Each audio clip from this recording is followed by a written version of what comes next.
E aí, galera, beleza? Nós de novo aqui. Essa aula, ela vai ser um pouco complicadinha para alguns de vocês, porque ela tem várias informações, tá? Então, nós vamos falar hoje das aulas 25 a 27, que trata dos processos de formação de palavras e renovação do léxico. Em primeiro lugar, o que é léxico? É o conjunto de palavras de um idioma, tá? Então, nos nossos dicionários, aqueles mais completões, né, os grandalhões, nós temos o conjunto do nosso léxico, tá bom? Então, vamos lá. Bom, a gente precisa primeiro saber os elementos mórficos, tá? O que são elementos mórficos? São aqueles que formam as palavras, tá? Então, em primeiro lugar, eu tenho os radicais. O que são os radicais? Os radicais são aqueles elementos que tem nas palavras primitivas, tá? Naquelas palavras que dão origem, né? Que dão origem às outras palavras, né? A palavra de onde saem as outras. E eles não vão mudar nas palavras derivadas, tá? Então, olha só, a gente tem aqui a palavra terra, a partir da palavra terra, eu vou ter terreno, terráqueo, aterrissar, terraplanagem, aterrar, enterrar e desenterrar, tá?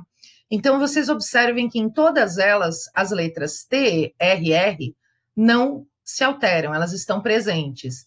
Então, este é o radical da palavra terra, ok? Aí a gente tem os prefixos, né? O que são prefixos?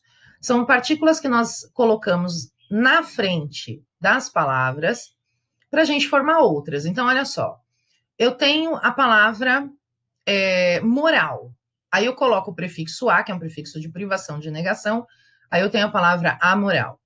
Eu tenho a palavra necessário. Aí eu coloco um prefixo de negação, desnecessário. Eu tenho a palavra muscular. E aí eu coloco o prefixo intra, né? Então, quando eu digo que eu vou tomar uma injeção intramuscular, é dentro do músculo. Aí eu tenho os sufixos. Os sufixos, eles são iguais aos prefixos, só que eles vêm no final das palavras, tá? Então, por exemplo, eu tenho a palavra sustentar, tá? Então, eu coloco o DO, né? Que é o resultado do ato de sustentar, um adjetivo, então, sustentado. Aí eu coloco o sufixo vel. Aí eu tenho sustentável, é um adjetivo também, tá? O que pode se sustentar. Aí eu ponho esse sufixo são, né? O efeito de sustentar, sustentação. E na palavra delicado eu coloco mente, que é um sufixo adverbial de modo, né? Então, de que modo que foi feito? Delicadamente. E por fim, eu tenho as desinências, né? As desinências, elas vão ajudar a gente a saber gênero, número, pessoa, no caso de verbo, né? E modo e tempo no caso de verbo também, tá? Então, veja bem, eu tenho a palavra aluno com a desinência O, eu sei que é singular e masculino. Aluna com a desinência A, que eu sei que é singular feminino.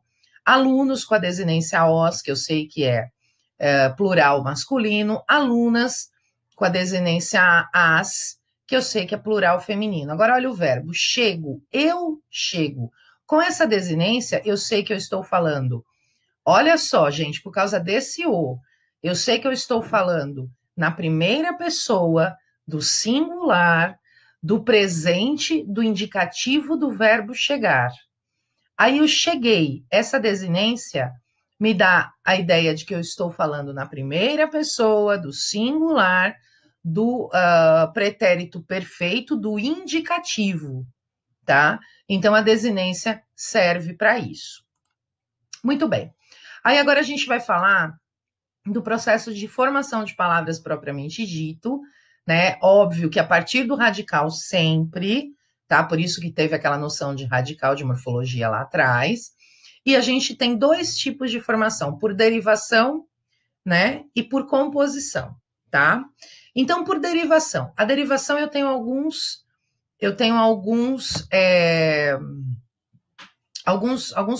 formas, tá? Então, eu tenho a prefixal ou por prefixação, que é quando eu adiciono um prefixo, né? Então, eu tenho a palavra leal, adiciono o prefixo desleal. Sufixal ou por sufixação, eu acrescento um sufixo, né? Então, a palavra leal, mais dade, lealdade. E eu tenho a derivação prefixal e sufixal, e aqui o ângulo, ele separa a parassintética também, tá? Na realidade, elas são irmãs gêmeas univitelinas ou até irmãs gêmeas chipófagas, porque em ambas eu acrescento um prefixo e um sufixo, tá? A maioria das gramáticas não separa isso, o ângulo separou, tá? Então, veja bem, na verdade são dois nomes para a mesma pessoa, tá? Então, olha só. Então, eu tenho de novo a palavra leal aqui eu tenho lago. Então, eu ponho o prefixo des, o sufixo dade, deslealdade. A palavra lago, né?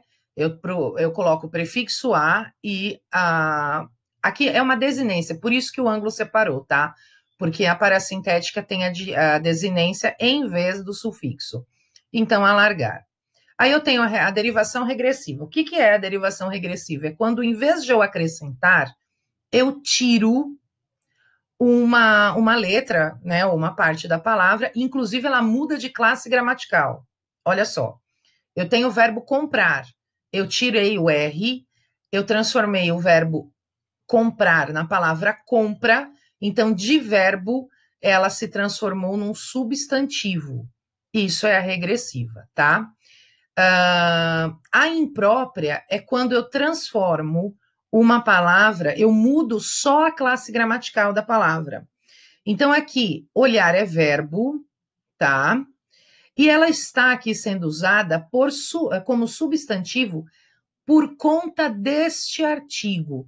Então, se eu colocar um artigo na frente de qualquer verbo, ele vira substantivo e eu tenho uma derivação imprópria. Então, eu transformo uma palavra de uma classe gramatical em outra, né? De verbo, ele passa a ser substantivo, somente pelo uso de um artigo.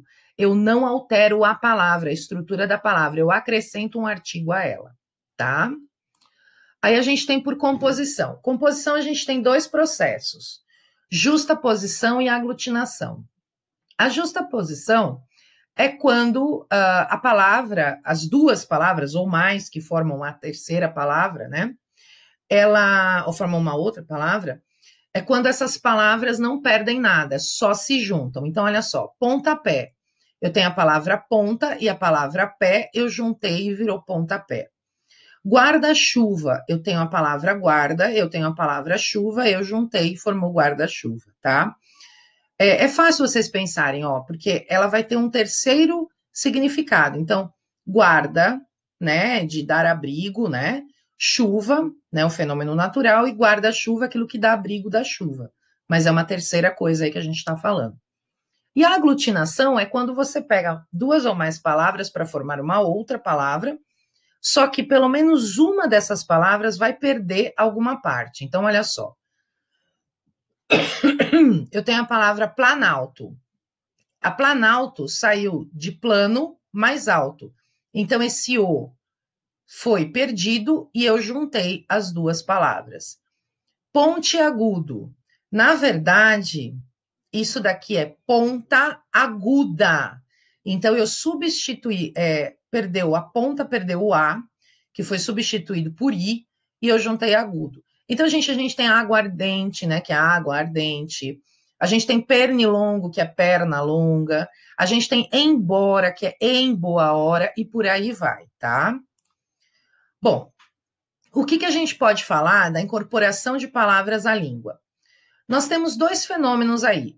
São os neologismos e o outro são os estrangeirismos. Inclusive, eu deixei um vídeo bem legal sobre isso para vocês, e é interessantíssimo que antes de vocês fazerem os exercícios, vocês assistam os outros vídeos que eu deixei lá para vocês, tá? Então, o neologismo, ele é uma palavra inventada, né? Aqui a gente tem mensalão, pejotização e a gente tem internetês. Essas palavras, elas não existiam no nosso dicionário. Elas foram inventadas, então, no momento que elas foram inventadas, elas viraram um neologismo. Hoje em dia já tem no dicionário, então não são mais neologismos, mas um dia elas foram, tá? E os estrangeirismos são aquelas palavras que a gente pega emprestado de outros idiomas e a gente incorpora no nosso dia a dia e acaba virando palavras da língua portuguesa brasileira. Portugal não pega estrangeirismo, hein, gente? Tá? É a nossa língua, o português do Brasil, o português brasileiro. O português de Portugal, o português europeu, não faz isso. Tá? Então, a gente tem, por exemplo, a gente tem a palavra abajur, a gente tem o nome de comida, né, que veio do italiano, abajur veio do francês, nome de comida que veio do italiano, por exemplo, nhoque, né, a própria pizza, tá? A gente tem muitas palavras aqui no Brasil que são absorvidas até hoje de outros idiomas. Então, esses são os estrangeirismos, ok? Então, é isso a aula de hoje. Agora, assistam aos outros vídeos e façam os exercícios indicados. Beijo!